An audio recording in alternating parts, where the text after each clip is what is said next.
عزیز بھائیوں اور بہنوں، کرسمس بڑا دن ہمارے لیے خدا کی طرف سے بخشا گیا کیرس ہے، فضل ہے، یعنی گفٹ ہے۔ یہ خدا کی طرف سے بخشا گیا وہ تحفہ ہے جس کے ہم حقدار نہ تھے۔ سو خدا نے رحمت کر دی ہے، خدا نے شفقت دکھا دی ہے، خدا نے کرم کر دیا ہے اور ہمیں گفٹ دے دیا ہے یسوع مسیح کی صورت میں۔ سو جب آپ کرسمس کے موقع پر نئے کپڑے خریدتے ہیں، نئے جوتے خریدتے ہیں، دوستوں کے لیے، رشتہ داروں کے لیے، عزیزوں کے لیے گفٹس خریدتے ہیں، تو اہم سوال آپ کے سامنے یہ ہے کہ کیا کرسمس کا اہم ترین گفٹ، وہ گفٹ جس کی وجہ سے بڑے دن کا وجود ہے، یعنی کہ یسوع مسیح خدا کا بیٹا، خدا کا ازلی مجسم کلام، کیا وہ آپ کی زندگی میں ہے یا نہیں؟ اگر یسوع مسیح خدا کی طرف سے بخشا ہوا بڑے دن کا تحفہ اور کرسمس کا گفٹ آپ کی زندگی میں نہیں ہے، تو جتنے مرضی گفٹ آپ خرید لیں، جتنے مرضی تحائف آپ دوسروں میں تقسیم کر دیں، آپ کرسمس کے حقیقی پیغام، مقصد اور مشن اور مطلب سے ناواقف اور بے خبر ہیں۔ خدا کی نظر میں یسوع گفٹ، خدا کا فضل، ڈیوائن کیرس، اس کے بغیر کرسمس کا ہر گفٹ اور تحفہ بے معنی، بیکار اور بے مقصد ہے۔ سو اس بات کو یاد رکھیں کہ کرسمس خدا کی طرف سے ایک بڑا گفٹ ہے، اور اس کی وجہ یہ ہے کہ یسوع خدا کا بڑا گفٹ ہے جو پیدا ہوا۔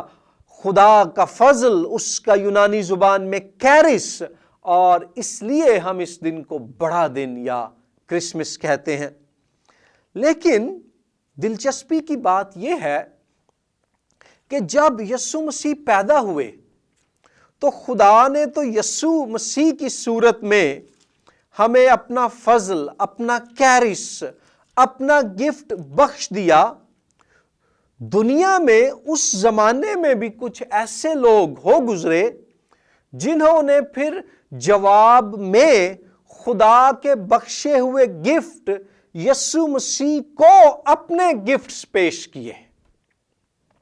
یسوع مسیح جو خدا کی طرف سے ہمیں تحفہ بخشا گیا ہے، خدا کے لوگوں نے پھر یسوع مسیح کو تحائف بخشے، کیونکہ ان پر یہ بات ظاہر ہو گئی کہ کائنات کا قیمتی ترین اور اہم ترین تحفہ ہمیں مل گیا ہے، یہ گفٹ ہمیں مل گیا ہے، اب ہم نے جواب میں تحائف یعنی گفٹس دینے ہیں۔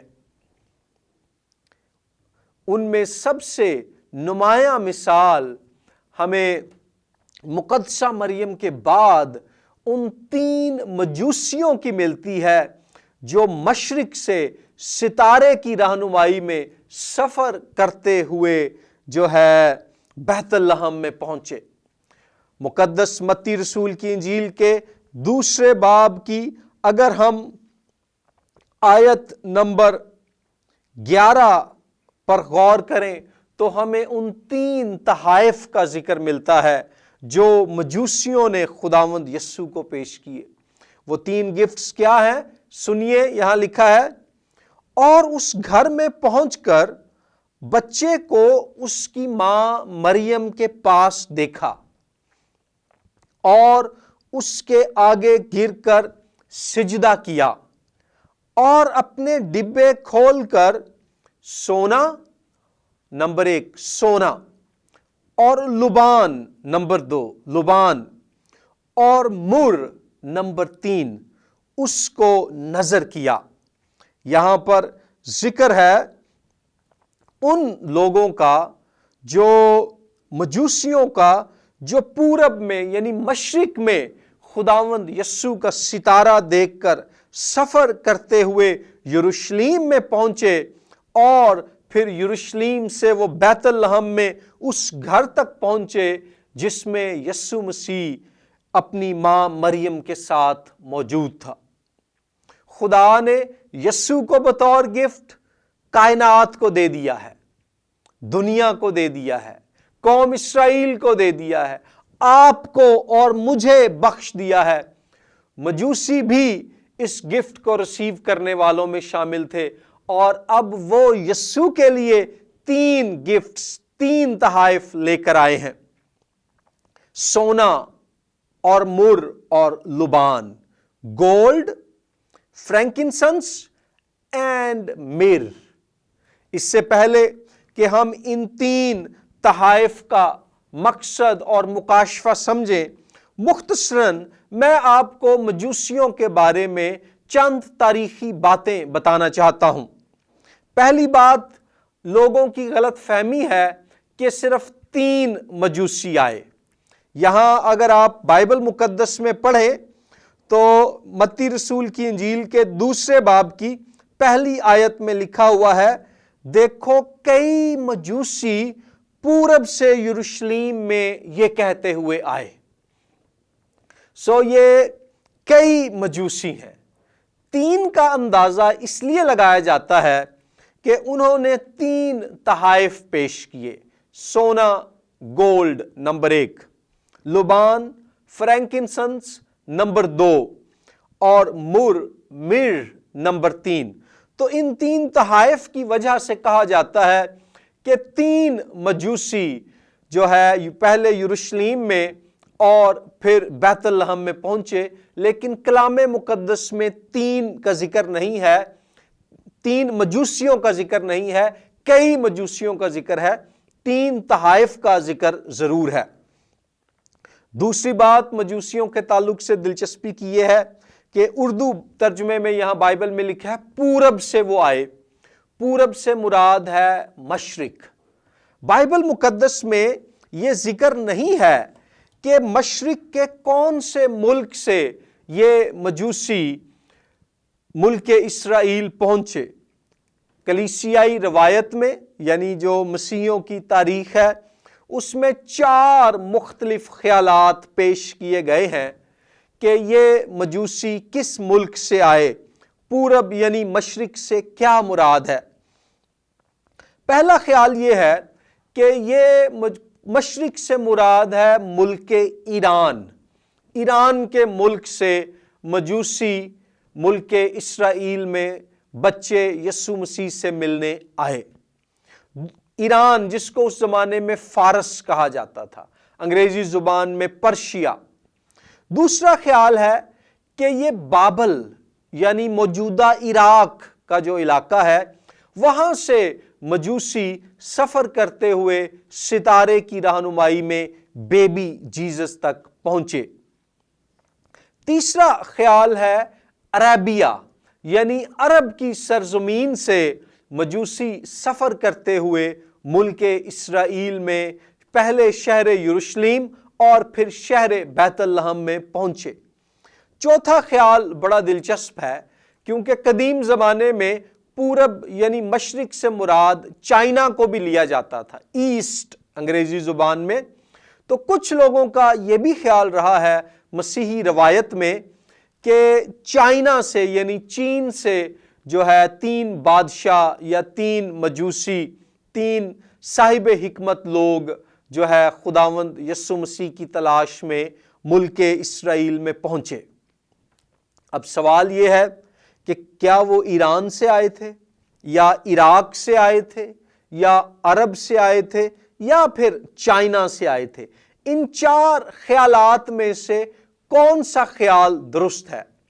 یاد رکھیے، بائبل مقدس میں ان میں سے کسی نام کا ذکر نہیں ہے۔ بائبل مقدس میں صرف پورب کا ذکر ہے، یعنی مشرق، ایسٹ۔ میرا ذاتی خیال یہ ہے کہ یہ 3 مجوسی ملک ایران سے جو ہے خداوند یسوع مسیح کی تلاش میں وہاں پر پہنچے، لیکن یہ بات بائبل مقدس میں نہیں ہے۔ کلیسیائی روایت میں سے میرا جھکاؤ ایران کی جانب ہے، پرشیا یعنی فارس کی جانب ہے۔ ایک اور دلچسپ بات یہ ہے کہ مجوسی سے مراد کیا ہے۔ مثلا کچھ لوگ کہتے ہیں کہ یہ بادشاہ تھے جو مشرق سے آئے، 3 بادشاہ۔ میں آلریڈی بیان کر چکا ہوں کہ لازمی نہیں ہے کہ یہ 3 افراد تھے، زیادہ بھی ہو سکتے ہیں، لیکن تحائف 3 ہی ہیں جن کا ہمیں ذکر ملتا ہے۔ کچھ لوگ کہتے ہیں کہ یہ بادشاہ تھے، کچھ لوگ کہتے ہیں کہ یہ علم نجوم کے ماہر تھے، یعنی ستاروں کا علم رکھتے تھے۔ کچھ لوگ کہتے ہیں کہ یہ میجیشین یعنی جادوگر تھے، اور کچھ لوگوں کا خیال ہے کہ یہ کاہن تھے، پریسٹس تھے، یہ مذہبی جو تھے رہنما تھے۔ میں نے اس تعلق سے جو مطالعہ کیا ہے اس کی روشنی میں میری قائلیت یہ ہے کہ مشرق سے یعنی ایران سے آنے والے یہ جو مرد تھے یہ کاہن تھے، یہ زرتشت مذہب کے رہنما تھے، زرتشتی مذہبی لیڈر تھے، زوریسٹرین کرسچن لیڈرز تھے۔ یہ وہ لوگ تھے، اور ستاروں کا علم اس زمانے میں عام تھا۔ ستارے جب ظاہر ہوئے آسمان پر تو ان میں سے ایک ایسا خاص ستارہ تھا جس کے ذریعے سے خدا نے انہیں ہدایت دی کہ ملک اسرائیل میں ایک بادشاہ پیدا ہوا ہے، اور اس ستارے کی رہنمائی میں سفر کرتے کرتے یہ جو ہے شہر بیت لحم پہنچ گئے۔ ایک اور دلچسپ بات یہ ہے کہ چونکہ کلیسیائی روایت میں 3 مجوسیوں کا ذکر ہے تو ان کے نام بھی جو ہے تجویز کیے گئے ہیں کلیسیائی روایت میں۔ بائبل میں یہ باتیں نہیں ہیں، لیکن یہ باتیں چرچ ٹریڈیشن کا حصہ ہیں۔ اس تعلق سے 3 نام ہیں۔ نمبر 1 ہے بیلتزر، نمبر 2 ہے کیسپر، اور نمبر 3 ہے میلخیور۔ نمبر 1 ہے بیلتزر، نمبر 2 ہے کیسپر، اور نمبر 3 ہے میلخیور۔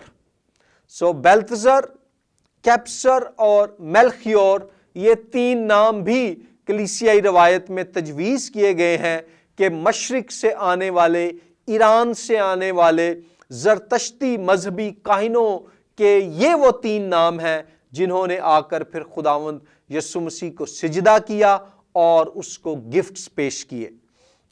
اب آئیں ہم ان تحائف کی بات کریں جو انہوں نے یسوع مسیح کو پیش کیے۔ 3 تحفوں کا یہاں ذکر ہے۔ ان میں نمبر 1 ہے سونا یعنی گولڈ۔ بائبل مقدس میں اور یہودیوں کی ثقافت اور روایت میں سونا جو تھا وہ کنگ شپ کو ظاہر کرتا تھا، وہ شہنشاہیت کو ظاہر کرتا تھا، وہ بادشاہت کی علامت تھا۔ سو جب سونا انہوں نے خداوند یسوع مسیح کے سامنے بطور گفٹ پیش کیا تو وہ اس بات کا اظہار کر رہے تھے کہ یسوع مسیح خدا کی طرف سے بھیجا گیا قوم اسرائیل اور تمام دنیا کا بادشاہ ہے۔ اور آپ غور کیجئے تو جب وہ آئے تو ان کا سوال بھی یہی تھا۔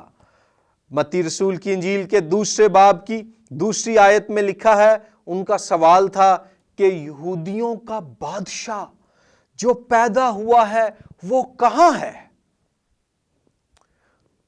اور بائبل مقدس میں اس کے علاوہ کئی اور حوالہ جات ہمیں ملتے ہیں جن میں یسوع مسیح کو بطور بادشاہ پیش کیا گیا ہے۔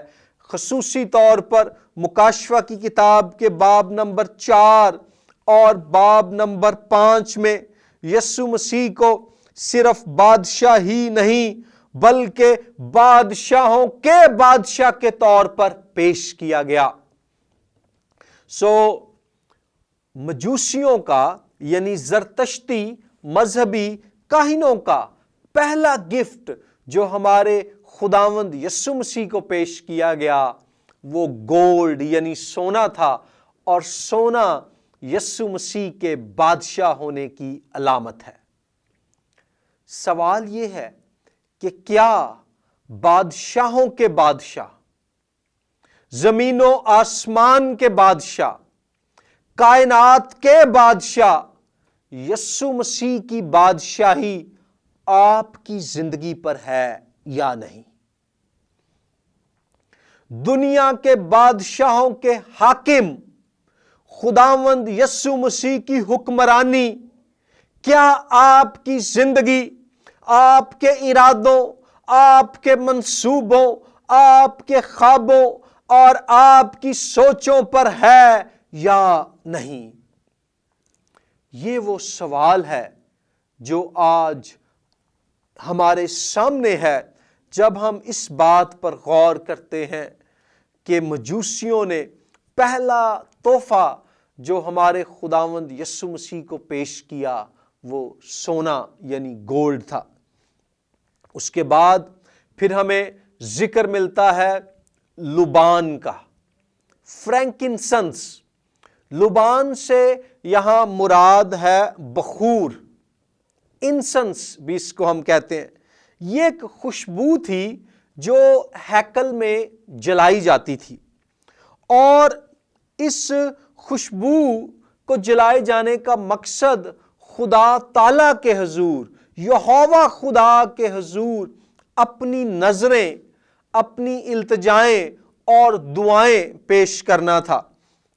یہودی لوگوں کے نزدیک زبور 141 کے مطابق جو بخور تھا یعنی لبان، فرینکنسنس، وہ دعا کا بھی نشان تھا۔ اگر آپ زبور نمبر 141 اس کی دوسری آیت پڑھیں تو وہاں لکھا ہے، میری دعا تیرے حضور بخور کی مانند ہو۔ سو بخور دعا کے طور پر خدا کے حضور پیش کیا جاتا تھا۔ یہ ایک بخور جلایا جانا ایک علامتی پیغام تھا خدا کے حضور دعا پیش کرنے کا۔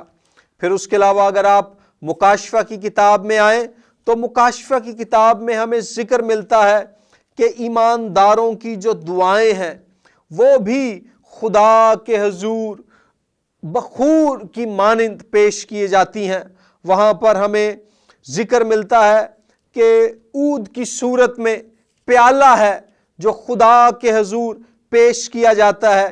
یہ مکاشفہ کی کتاب اس کے 8ویں باب کی آیت نمبر 3 اور آیت نمبر 4 میں اس کا ذکر ہے۔ آیت نمبر 3 میں لکھا ہے، پھر ایک اور فرشتہ سونے کا عود سوز لیے ہوئے آیا اور قربان گاہ کے اوپر کھڑا ہوا، اور اس کو بہت سا عود یعنی بخور، لبان، فرینکنسنس دیا گیا تاکہ سب مقدسوں کی دعاؤں کے ساتھ اس سنہری قربان گاہ پر چڑھائے جو تخت کے سامنے ہے، اس تخت کے سامنے جس پر خدا بیٹھا ہوا ہے۔ اور لکھا ہے، اور اس عود کا دھواں فرشتے کے ہاتھ سے مقدسوں کی دعاؤں کے ساتھ خدا کے سامنے پہنچ گیا۔ سو لبان یعنی بخور یا عود، یہ نشان ہے یہاں یسوع مسیح کی الوہیت کا، کیونکہ صرف خدا کی ذات ہے جس کے حضور دعا کی جا سکتی ہے، جس کے حضور التجا کی جا سکتی ہے، درخواست کی جا سکتی ہے۔ یہاں پر مجوسی خداوند یسوع کو لبان پیش کر رہے ہیں، خوشبو پیش کر رہے ہیں، اور یہ خوشبو یسوع کے خدا ہونے کا نشان ہے، اس کی الوہیت کی علامت ہے۔ سوال یہ ہے کہ کیا آپ کی زندگیاں کرسمس کے موقع پر یسوع مسیح جو خدائے مجسم ہے اس کی خدائیت کے تابع ہیں یا نہیں؟ تیسرا گفٹ جو انہوں نے خداوند یسوع مسیح کو پیش کیا وہ ہے مر۔ مر جو تھا یہ ایک کڑوی بوٹی تھی۔ It was a kind of plant. اور یہ کڑوا پودا یا کڑوی جڑی بوٹی تھی، اور مر کو خداوند یسوع کی مصلوبیت کے نشان کے طور پر پیش کیا جاتا ہے کہ میرے گناہوں کی خاطر، آپ کے گناہوں کی خاطر، آج سے 2020 سال پہلے شہر بیت لحم میں پیدا ہونے والا بیبی جیزس، خدا کا قیمتی ترین گفٹ، مقدس ترین ہستی یسوع مسیح کو ہماری خاطر کڑوے حالات میں سے گزرنا پڑے گا۔ اس کو اپنے ہاتھوں اور پاؤں میں کیل ٹھونکوانے پڑیں گے، اس کو سر پر کانٹوں کا تاج لینا پڑے گا، اس کو پسلی میں نیزے کا سامنا کرنا پڑے گا، اس کو کوڑوں کی مار کا سامنا کرنا پڑے گا۔ ہمارے گناہوں کی خاطر وہ خدا کے حضور ہمارے کفارے کے طور پر قربان ہوگا۔ مر یسوع مسیح کی جو ہے مصلوبیت قربانی کا نشان ہے۔ بتایا جاتا ہے کہ مر کو وہ کئی دفعہ پیس کر، کوٹ کر ایک خاص طرح کا تیل بناتے تھے، اور جو مردہ لوگ ہوتے تھے، جو مر جاتے تھے، ان کی لاشوں پر اس تیل کو ملا جاتا تھا تاکہ وہ لاش، وہ بدن خراب نہ ہو۔ یسوع مسیح جو ازل سے زندہ ہے اور ابد تک زندہ رہے گا، ہماری خاطر اس نے موت کا سامنا کیا، صلیب پر جان دے کر مردہ حالت میں 3 دن وہ قبر میں پڑا رہا۔ لیکن خوشخبری یہ ہے کہ تیسرے دن موت کے بند کھول کر، قبر کے پتھر کو ہٹا کر، پاک روح کی قدرت سے یسوع مسیح مردوں میں سے جی اٹھا اور اعلان کیا کہ دیکھو، میں مر گیا تھا مگر اب زندہ ہوں اور ابدالآباد زندہ رہوں گا۔ یسوع مسیح کو سونا، لبان اور مر بطور گفٹ پیش کیے گئے۔ یہ مجوسیوں کی طرف سے پیش کیے گئے۔ اس کرسمس پر آپ کے پاس یسوع مسیح کے لیے کون سا گفٹ ہے؟ اور آپ کو معلوم ہے، سب سے بڑا گفٹ جو ہم اس کرسمس پر یسوع مسیح کو پیش کر سکتے ہیں، وہ ہے ہماری زندگیاں۔ اپنی زندگی کو مکمل طور پر خداوند یسوع مسیح کے ہاتھوں میں دے دیں۔ اس کے لیے یہ آپ کا سب سے خوبصورت گفٹ ہوگا۔ خدا نے یسوع کو بطور گفٹ ہمیں دے دیا۔ ہم اپنے آپ کو جب یسوع کے ہاتھوں میں دے دیں گے تو یہ خدا کے حضور ہمارا سب سے بڑا گفٹ ہوگا۔ کپڑوں سے قیمتی، جوتوں سے قیمتی، ہر طرح کے گفٹ سے قیمتی، اور ایک اور گفٹ اپنی زندگی کے علاوہ جو ہم خداوند یسوع مسیح کو دے سکتے ہیں، جن گفٹس کی وہ ہم سے توقع کرتا ہے، وہ ہے ہمارے کام۔ کیسے کام؟ متی رسول کی انجیل کے 25ویں باب میں خداوند یسوع مسیح ذکر کرتے ہیں کہ جب آخری عدالت ہوگی اور لوگ ان کے سامنے جمع کیے جائیں گے، قومیں جمع ہوں گی، تو خداوند یسوع مسیح 25ویں باب کی 35ویں آیت میں کہتے ہیں، کیونکہ میں بھوکا تھا، تم نے مجھے کھانا کھلایا، میں پیاسا تھا، تم نے مجھے پانی پلایا، میں پردیسی تھا، تم نے مجھے اپنے گھر میں اتارا، ننگا تھا، تم نے مجھے کپڑا پہنایا، بیمار تھا، تم نے میری خبر لی، قید میں تھا، تم میرے پاس آئے۔ تب راست باز جواب میں اس سے کہیں گے، اے خداوند، ہم نے کب تجھے بھوکا دیکھ کر کھانا کھلایا یا پیاسا دیکھ کر پانی پلایا؟ ہم نے کب تجھے پردیسی دیکھ کر